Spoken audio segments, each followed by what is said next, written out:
alegria de estarmos aqui. Vamos ler a palavra, irmãos. Cantares. Cântico dos Cânticos. 1, partido 5. Glória a Deus. Esse livro é interessante, né, irmãos?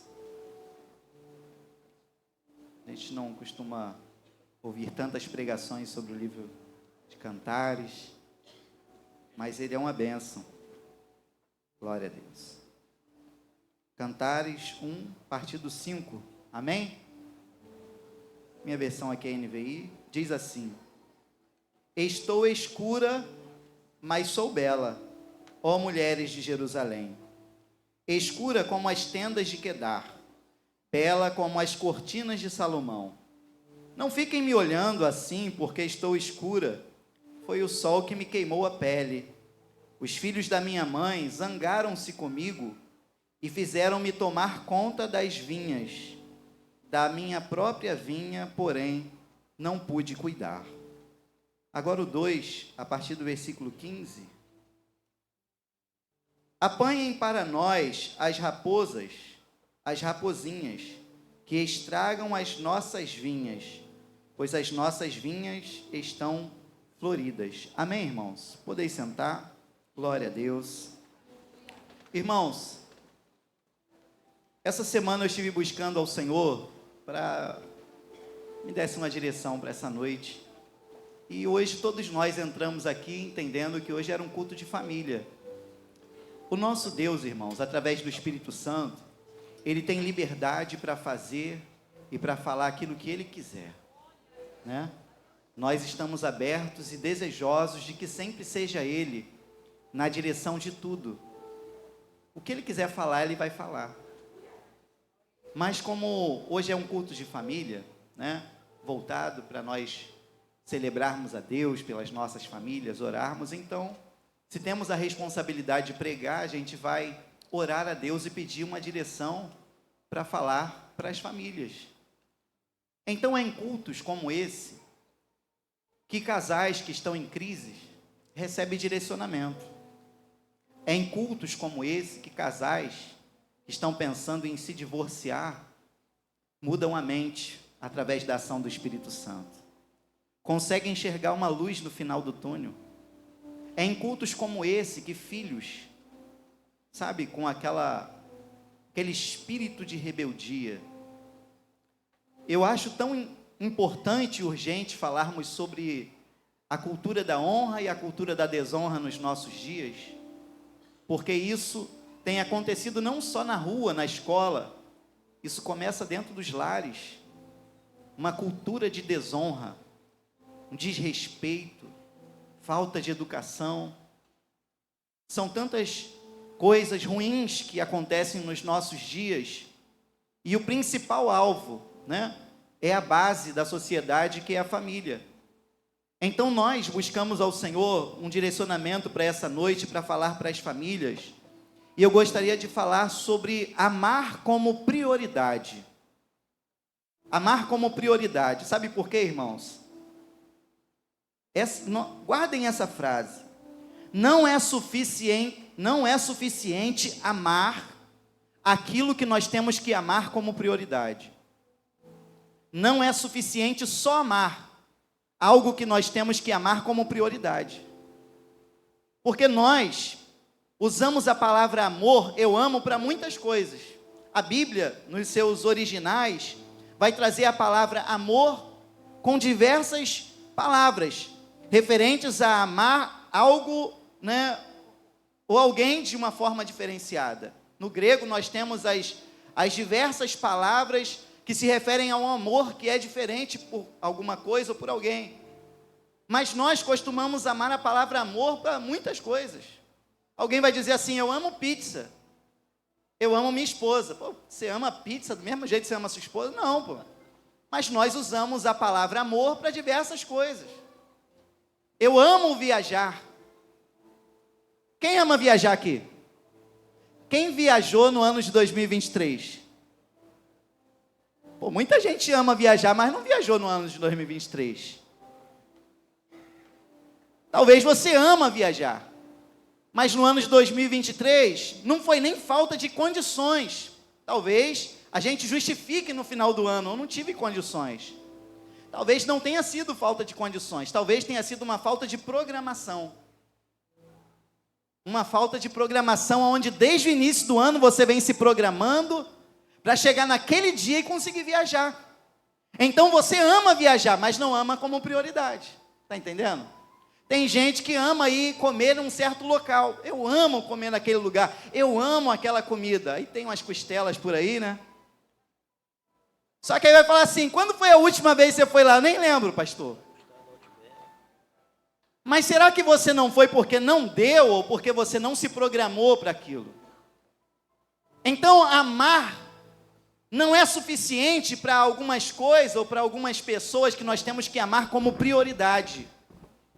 E aí nós temos uma escala de prioridades na nossa vida. Todos nós sabemos que tem lá um número 1, número 2, número 3, na nossa escala de prioridades. Quem nós amamos mais, né? E na nossa escala de prioridades, quem está lá? Quem está na nossa escala de prioridade no número 1? Top 1? Deus, Jesus. Amém. Foram vocês que falaram. Deus está na nossa escala de prioridade, é o top 1. E o número 2, quem está na nossa escala de prioridade? Família. E a família é quem? A família é o marido que ama a esposa como prioridade, a esposa o marido. São os pais que amam os filhos, são os filhos que amam os pais, né? E nessa escala de prioridades, eu não sei exatamente aonde entra o eu. Eu até falei uma outra vez aqui que há uma crise nessa questão do amor a mim. Porque o Antigo Testamento fala assim: vocês devem amar uns aos outros como a si mesmo, né? Então eu preciso me amar, é a Bíblia que está falando. Só que é uma crise, porque o homem se tornou tão amante de si mesmo que ele não conseguiu achar na sua vida espaço para amar o outro. Olha que coisa. Se nós deveríamos amar o outro como a nós mesmos, o homem se tornou tão egoísta, tão egocêntrico, que ele não consegue amar mais o outro, porque ele só ama a si mesmo. Então, nós precisamos encontrar um lugar nessa escala de prioridades da nossa vida, quem amamos mais, ou quem amamos em prioridade, em primeiro lugar, para nós colocarmos a nós. Porque, o que é prioridade? Prioridade é preferência. Não tem aquela fila de prioridade? A fila de prioridade dá preferência a alguém, né? Idosos, né? Pessoas com alguma deficiência. Então, prioridade é preferência. Prioridade é aquilo que eu julgo ser melhor para mim. Isso é minha prioridade. Prioridade, irmãos, é claramente algo que eu amo mais. É mais importante para mim. Está em primeiro lugar. Quer ver na palavra de Deus? O salmista, ele vai falar o que é prioridade, é minha preferência. Salmo 84, verso 10 diz assim: melhor é um dia nos teus átrios do que 1000 em outro lugar. Isso é prioridade. Isso é dar preferência. Ele está falando assim, melhor. Ou seja, não tem nada melhor do que isso. Melhor é um dia nos teus átrios do que 1000 em outro lugar. Ele vai falar de prioridade de novo. Prefiro ficar à porta da casa do meu Deus a habitar na tenda dos ímpios. O salmista está estabelecendo uma prioridade na sua vida. Ele está dizendo que é melhor para ele estar na casa de Deus. Ele está dizendo que a preferência dele é ficar na presença de Deus. E quando nós colocamos Deus no nosso top 1, ele é a minha prioridade. É a expressão do que o salmista está dizendo no Salmo 84. Eu prefiro estar na presença de Deus. É melhor estar na presença de Deus. Será que as palavras do salmista, do Salmo 84, podem ser hoje as nossas palavras? Eu acho melhor. O melhor lugar do mundo é este lugar, pastor. Eu prefiro estar na presença de Deus. Aleluia! Será, irmãos, que é realmente o Senhor a nossa prioridade? Glória a Deus. Nós precisamos ser honestos com nós mesmos. Porque Jesus, quando ele se deparou com aqueles fariseus, ele disse: vocês me honram com os lábios, mas seus corações estão longe de mim. Deus é aquele, irmãos, que não vai se sentir satisfeito se a gente disser que Ele para nós é uma prioridade. Ele precisa olhar para o nosso coração e ver que no nosso coração Ele de fato é a nossa prioridade. Prioridade é quando nós consideramos o Senhor, a família. A família, eu incluo na família, irmão, sabe o quê? Aquilo que diz lá em Efésios, a família de Deus. É claro que quando a gente fala família, está lá, os esposo, a esposa, os filhos, né? Os parentes, e incluo na família também a família que nós temos, que é a família de Deus.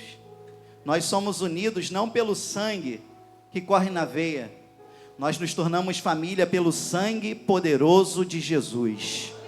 Então nós também somos família, e nós precisamos amar a nós como prioridade também. Quando eu falo de prioridade, eu falo de uma programação. Quando algo para mim é prioridade, não importa o quanto eu esteja ocupado ou com a vida corrida, eu não ignoro isso. É minha prioridade. Eu estou muito ocupado, minha vida está muito corrida, mas eu não vou ignorar isso, porque isso para mim é uma prioridade. Irmãos, aquilo que é prioridade para nós não é opcional. Não há uma opção de colocar ou de estar ou não estar, porque é uma prioridade. Tudo que é prioridade não é uma opção para nós, é algo inevitável. Programação fala de disciplina, de devocional. Porque se a nossa vida com Deus é uma prioridade, eu não vou conseguir passar o meu dia bem se eu não dedicar um tempo para Deus. É minha prioridade. Quer ver uma coisa? Eu perguntei para a Luzia assim: Luzia, quando nós começamos a namorar, o que não podia faltar no nosso dia? A gente tinha que se ver, né? E a gente se via todo dia, a gente estudava na mesma escola, da mesma sala. Quando a gente começa a namorar, o que não pode faltar? A gente não pode deixar de se ver, a gente não pode deixar de se falar, nem que seja numa mensagem. Agora, pensa bem, a gente diz que está num relacionamento amoroso com Deus, que nós somos a noiva do Cordeiro, mas às vezes passamos um dia todo não oramos, passamos um dia todo não lemos a palavra, passamos um dia todo e não temos um contato com Ele, e passamos bem o dia. Talvez nessa relação de prioridade, o maior enganado somos nós. Porque Ele nos ama de verdade, Ele fica assim: quando será que Ele vai ter um tempo para mim? Quando será que vai ligar para mim? Vai me mandar uma mensagem? Quando será que eu vou conseguir falar com ele, com ela? Porque Ele não precisa provar nada para nós sobre o amor dEle por nós. Ele já fez tudo que precisava para provar que Ele nos ama. Então, prioridade é aquilo que nós damos preferência. Prioridade é aquilo que nós nos programamos. Prioridade é aquilo que nós investimos.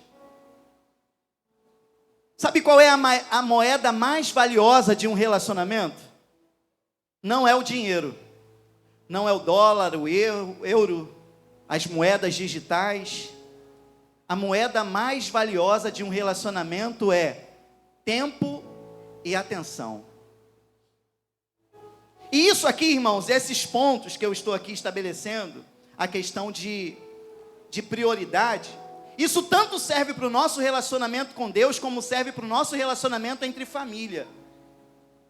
Se nós não dermos preferência para a nossa família, se nós não nos programarmos para estar com a nossa família, para termos um devocional. O que é um devocional com a família? O que não pode faltar no nosso dia a dia como família, como casal, como pais e filhos? O que não pode faltar? É o nosso devocional, é o que nos mantém conectados um ao outro. O que não pode faltar no nosso devocional como família? No nosso devocional com Deus? Investimento.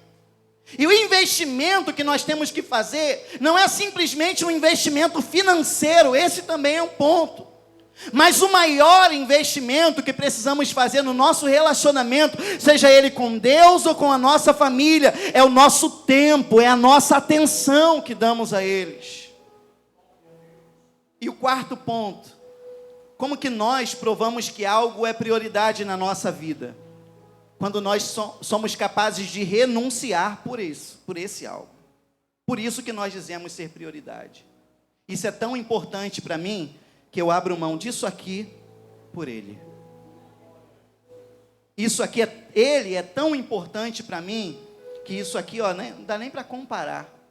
Eu abro mão disso aqui fácil. Porque isso aqui, ele para mim é prioridade. A minha esposa é prioridade. O meu marido é prioridade. Os meus filhos são prioridade. Então eu abro mão disso aqui. Então nós nos encontramos no Evangelho. Porque se você amar mais o pai, a mãe, os filhos, ou até a sua própria vida mais do que a mim, você nem pode ser o meu discípulo.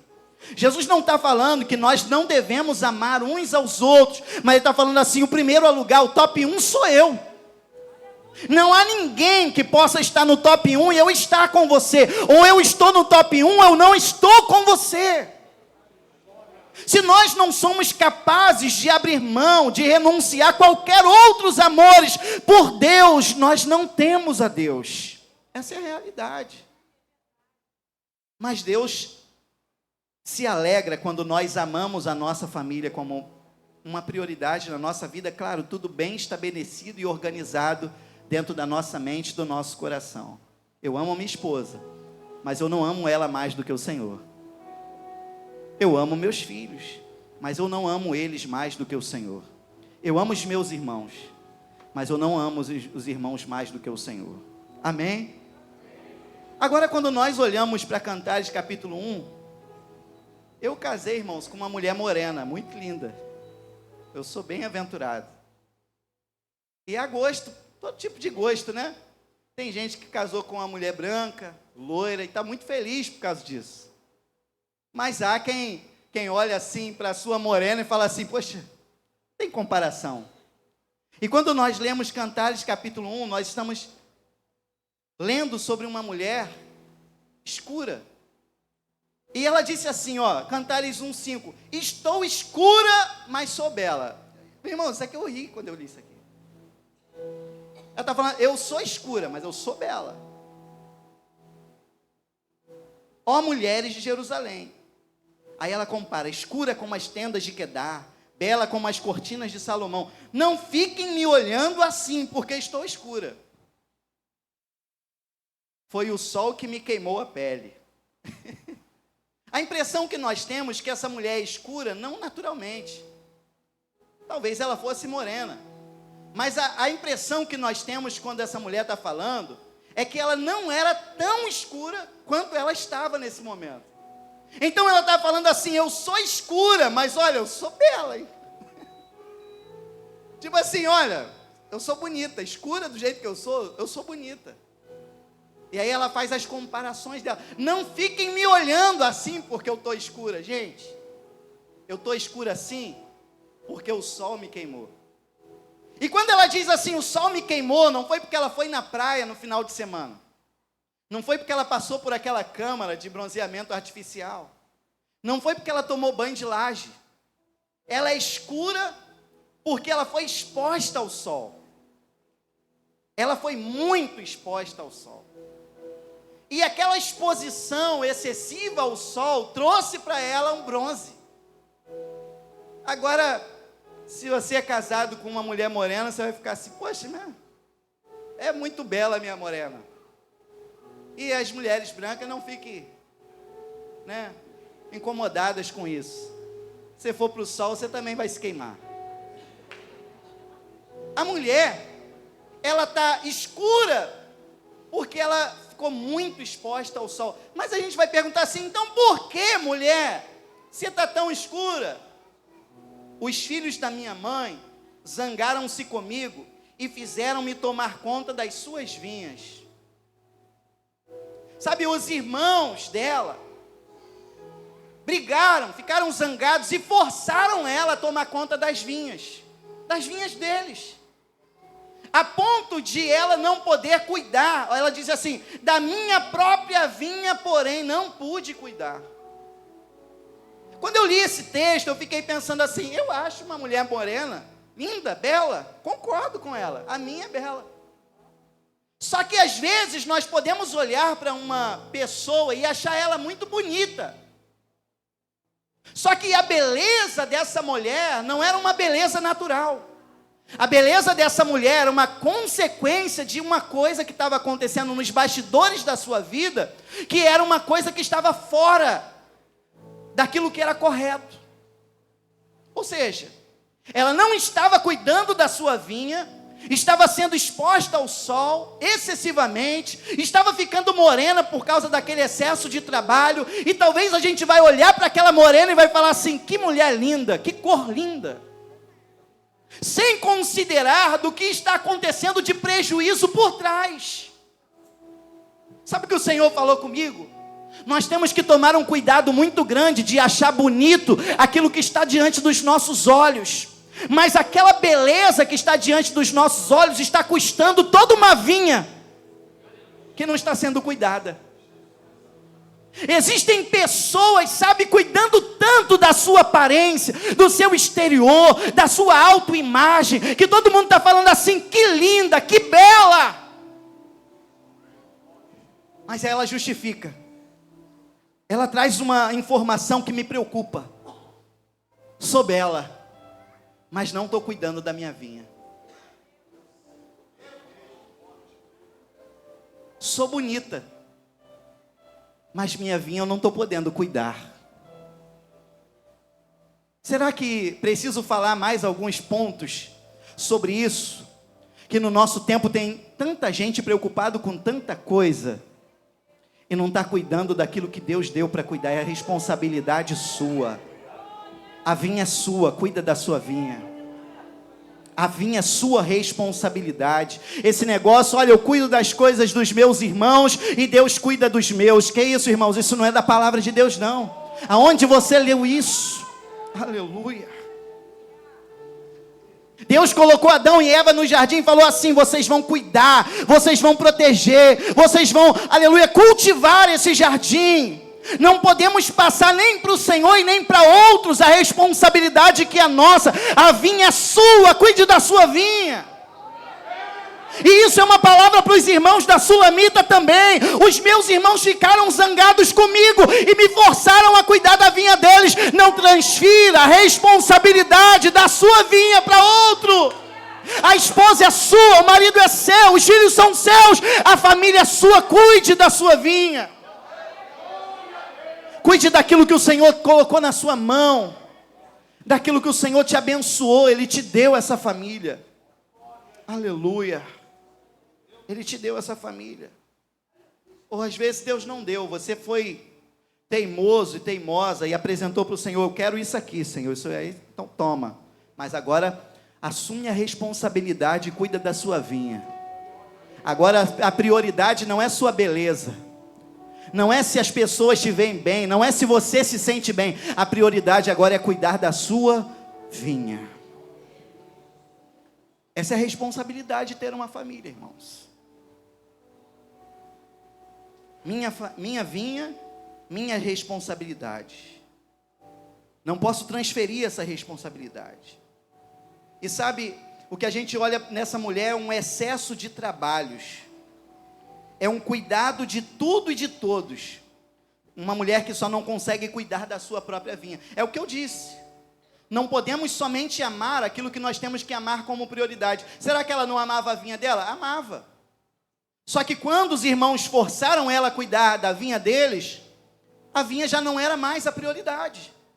Então eu preciso amar como prioridade, a ponto de os meus irmãos me forçarem a algo, disserem, olha, você precisa estar, você precisa fazer, eu não posso. Eu preciso cuidar da minha vinha. Como nós lemos no capítulo 2, porque se eu não cuidar da minha vinha, ela está correndo perigo, ela pode ser atacada, ela pode ser destruída. E é minha responsabilidade cuidar da minha vinha. Nossa vinha corre risco. E risco de raposinhas. A Bíblia não fala nem raposas, nem lobos, raposinhas. A Bíblia não está falando de problemas gigantes, que coloca em risco a nossa vinha. A Bíblia está falando de raposinhas. E quando eu falo de raposinhas, eu vi na internet, irmãos. É bonitinho, parece até que dá para criar. É fofinha. Parece que são problemas, sabe, insignificantes, que não demonstram nenhum tipo de risco para nós. Eclesiastes capítulo 10, versículo 1, se puder colocar na tela, Eclesiastes capítulo 10, versículo 1, assim como a mosca morta produz mau cheiro e estraga o perfume, também um pouco de insensatez pesa mais que a sabedoria e a honra. O sábio está falando de uma mosca morta, que é capaz de estragar um vidro de perfume. É um vidro de perfume, mas que uma mosca morta naquele vidro de perfume é suficiente para estragar todo o frasco de perfume. A família é maravilhosa, o casamento é uma bênção, mas, irmãos, problemas pequenos podem colocar em risco toda uma família, todo um casamento de anos de casamento. Nós precisamos nos atentar que nem sempre virá contra nós gigantes, às vezes vem moscas. Nem sempre virão lobos, às vezes virão raposinhas, que vão entrando sorrateiramente no meio da nossa família, do nosso relacionamento, e vão destruindo dia após dia aquilo que nós estamos construindo. Nós temos que tomar cuidado com os problemas pequenos, porque existem problemas grandes que nós devemos considerar. O que são problemas grandes? A mentira, para mim, é um problema grande. Um problemão. É um gigante, é um lobo. A traição, o adultério, é um gigante. É muito difícil de vencer isso. O divórcio que vem após um adultério é um problemão para a família. Os filhos sofrem com isso. Os cônjuges que se separam, eles sofrem muito com isso. São anos para serem realmente tratados, libertos das marcas, da ferida que ficou aberta. A violência é um lobão num relacionamento. A falência financeira. Um filho que se entrega à farra, bebendo, se drogando, que se envolve com crime, que se prostitui, que se entrega à homossexualidade. Isso é um problemão para ser enfrentado na família, não é verdade? Só que quando a Sulamita, que é amada de Cantares, fala assim, olha, precisamos retirar as raposinhas que estragam as nossas vinhas, pois as nossas vinhas estão floridas. Nós temos que considerar os problemas pequenos. O que poderia ser o problema pequeno? Eu coloquei em contrapartida o caso aqui, mentira. Talvez não seja uma mentira o problema do relacionamento, mas a omissão. Não é um problemão, não é a mentira, mas é a omissão. Não minto, mas também não falo. Não há diálogo. Sabe o que é uma raposinha que vai destruindo um relacionamento? Falta de diálogo. Isso é com Deus, isso é com o marido e a esposa e marido, com filhos. Quando nós dizemos ter um relacionamento, mas nós não nos falamos. Não temos abertura de abrir, não temos, sabe, esse negócio de abrir o coração, de falar o que sentimos, de falar as nossas dúvidas, as nossas incertezas. É o marido que não fala o que sente, não fala, sabe, não é sincero, não é honesto. Não há uma mentira, mas é uma vida, sabe, omissa, que vai esfriando o relacionamento. Irmãos, se a gente não conversa com Deus, se a gente não ouve a voz de Deus, o nosso relacionamento esfria, nós nos tornamos religiosos. E às vezes nós somos maridos e esposas religiosos. O que é isso? É aquele que cumpre o rito do marido. O que um marido e a esposa faz? Acorda de manhã, dá um beijo, se arrumam, vão trabalhar. Quando chegam, dá um beijo, vamos jantar. Cumpre um ritual do que é um casamento. Mas nós não podemos permitir que a nossa relação chegue nesse ponto. Não é só conviver numa mesma casa, não é só comer a mesma comida, precisa haver um diálogo na sua casa. É um lugar onde você pode abrir o seu coração, é um lugar onde você pode ser quem você é. Na rua nós temos que ser muito mais na nossa casa. São raposinhas. Não cometa adultério, que a traição é um lobão. Não cometa adultério, literalmente, mas a maneira de tratar, de falar e de olhar para os outros. Não cometa adultério, mas eu trato uma mulher de um jeito que eu não trato minha esposa. Eu olho para uma mulher diferente do que eu olho para minha esposa. Eu falo, e a mulher fala com o homem, olha para um homem, trata um homem, e o esposo dela fala assim, ela não me trata assim. É a questão da honra, da desonra, é a questão do valor, é a questão, sabe, da expressão do amor, do afeto. São raposinhas. Não podemos permitir que isso entre dentro da nossa casa. Você chega no trabalho, você tem um sorrisão para aquele amigo, para aquela amiga, sabe, já chega... Na segunda-feira todo mundo diz que é o dia da preguiça, mas quando você encontra aquela pessoa lá no seu trabalho, vamos para mais uma semana. Não é o mesmo sorriso que você dá para sua esposa, para o seu marido. Não é o mesmo tratamento, não é o mesmo abraço. Se é que deveria abraçar certas pessoas.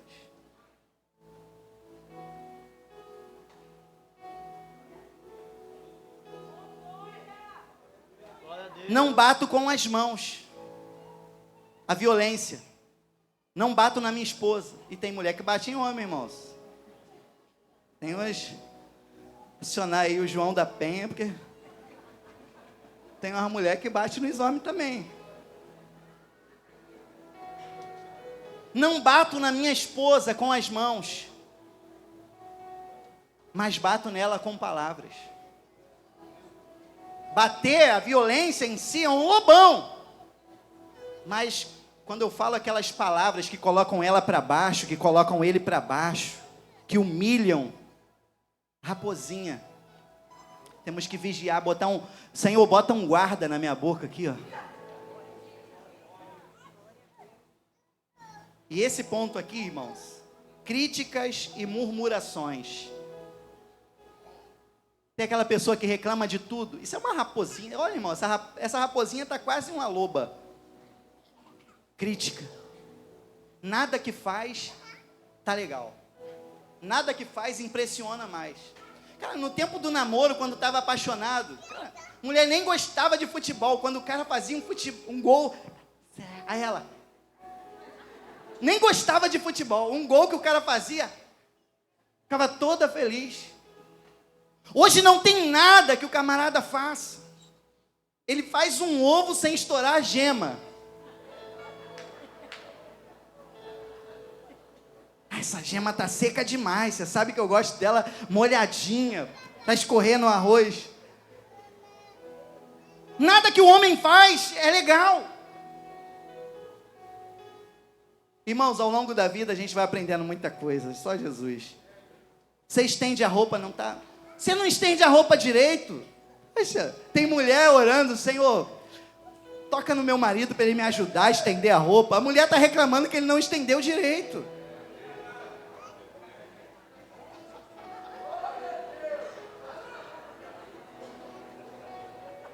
Olha lá, tem os varão recebendo aí, ó, levantando a mão, obrigado, Jesus, fala, Jesus. Críticas, murmurações, e isso também referente aos filhos. Pais que criticam seus filhos, reclamam dos seus filhos, mas não elogiam, não celebram quando eles acertam. Quando vai perguntar para um jovem, o que você lembra do seu pai? Só reclamava, só me criticava.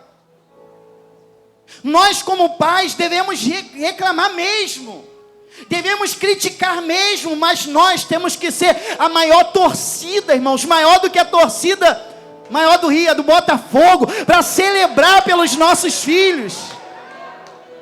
Nós temos que celebrar, temos que mostrar para eles o quanto nós ficamos felizes quando eles acertam.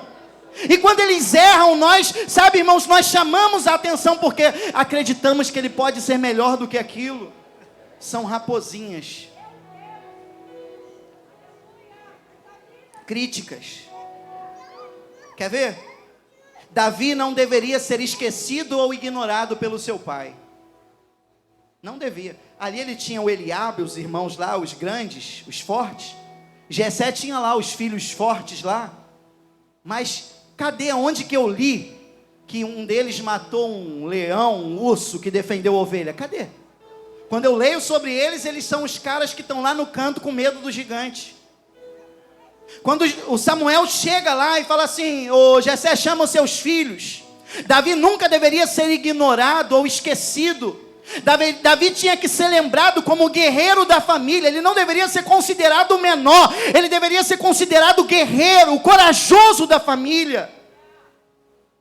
Acepção de pessoas dentro de casa, isso são raposinhas.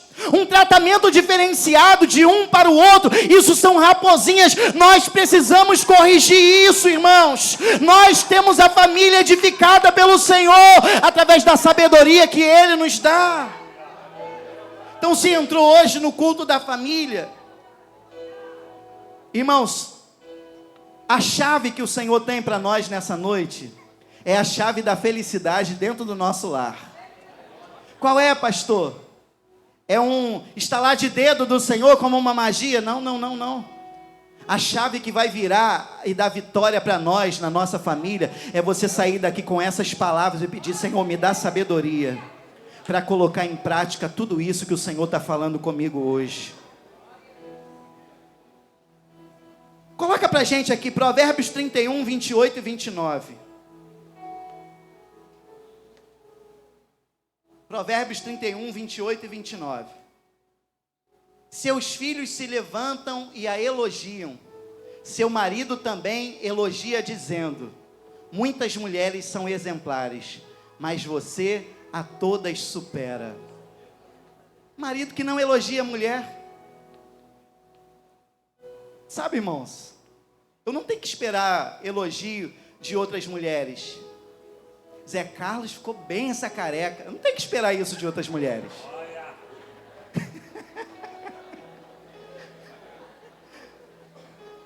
Quem tem que elogiar a careca é ela. Eu não tenho que ficar na expectativa se outra me achou legal, fiquei legal. E nem ela precisa esperar, irmãos. O maior e mais importante elogio, mulher, é dos teus filhos, é do teu marido. Os homens da rua não precisam te achar formosa, gostosa, não. Quem deve te achar, aleluia, é ser igual, é o seu marido. E para isso não precisa de exposição na internet, não precisa expor seu corpo, não precisa de nada disso. Você é um jardim fechado, como diz o livro de Cantares de Salomão. Você é um jardim fechado, a sua beleza, o seu cheiro, isso tudo é reservado ao seu marido, à sua esposa. Aleluia. Irmãos, aquele tapinha assim de leve, né? Cuidado com a sua exposição. Agora, se a mulher é elogiada, o marido também é. Cantares 5, 9 e 10. Cantares 5, 9 e 10 diz assim. Olha Jesus, nem cheguei nos... Cantares 5, 9 e 10. Que diferença há entre o seu amado e outro qualquer? Ó, você, mulher, das mulheres a mais linda. Que diferença há entre o seu amado e outro qualquer? Para você nos obrigar a tal promessa. Irmãos, as mulheres estão falando assim: qual é a diferença do seu amado para outro qualquer? Aí ela disse assim: o meu amado tem a pele bronzeada, ele se destaca entre 10 mil. Aí ela continua, todo esse final aqui do capítulo 5. O cara é bronzeado, mas você que é branquinho, fica em paz. Porque os olhos da amada, irmãos, vê coisa que ninguém vê, que nem olhar de mãe. Nasceu, irmãos, igual um maracujazinho, meu filho é lindo.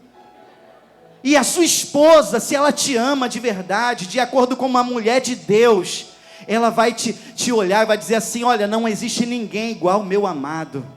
Pode ter 10 mil homens aqui, eu só consigo olhar para ele. Aleluia. Você precisa elogiar seu esposo, você precisa elogiar sua esposa. Você precisa fazer esse exercício hoje antes de dormir. Pergunte para o seu esposo, pergunte para a sua esposa: o que você vê de bom em mim? Porque talvez lá na adolescência ela falava assim: poxa, esse tanquinho da sua barriga. Talvez ela não encontre mais o tanquinho. Mas ao longo do tempo, irmãos, nós vamos começando a ter muitos outros valores. E certamente você que ama o seu esposo, você que ama a sua esposa, tem muito mais coisas do que uma coisa como essa, um tanque. Poxa, irmão, isso é só um tanque. Ninguém gosta de tanque, irmãos, né? Jesus. Não se programar, não dar preferência, não investir, não renunciar, é uma prova de que algo não tem sido prioridade para a minha vida. Isso fala de família, isso fala do meu relacionamento com Deus. Agora, vamos trazer isso para aqui, para a nossa vida espiritual. Quando amamos como prioridade, não ignoramos, não esquecemos, não tratamos como opcional, ao contrário, nos programamos, não abrimos mão, nos esforçamos, renunciamos e investimos. Nós não podemos dar preferência a um lazer que não inclui a nossa família. As amizades, o trabalho, compromissos com a obra de Deus.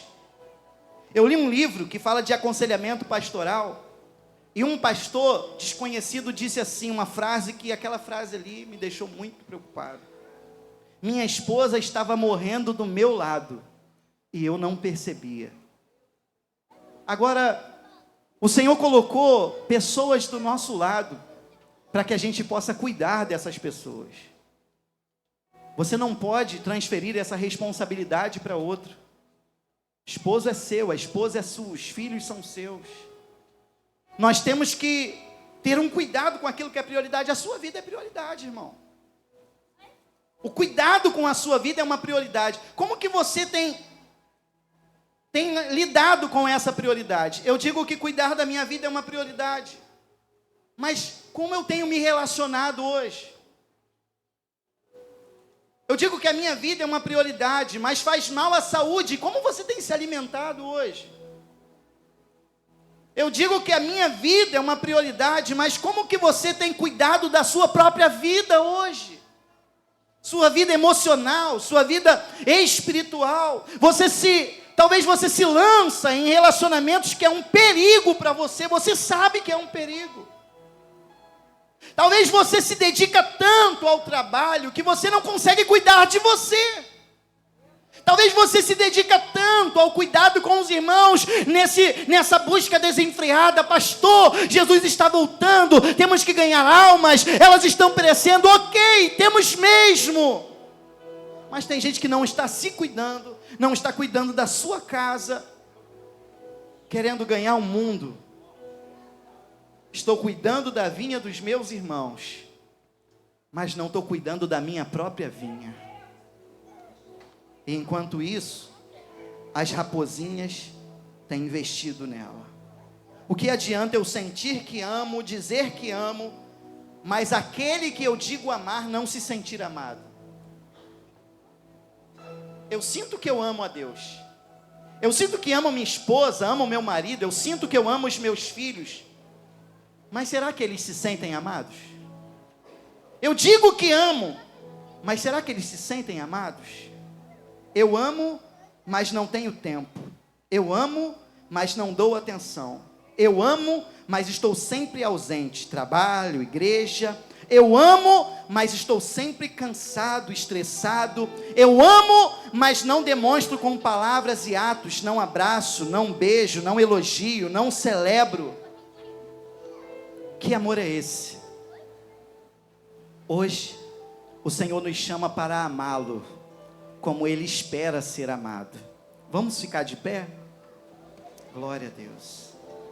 A gente conversa com algumas pessoas que não servem a Deus, não estão firmes na igreja. Fala assim: você ama a Deus?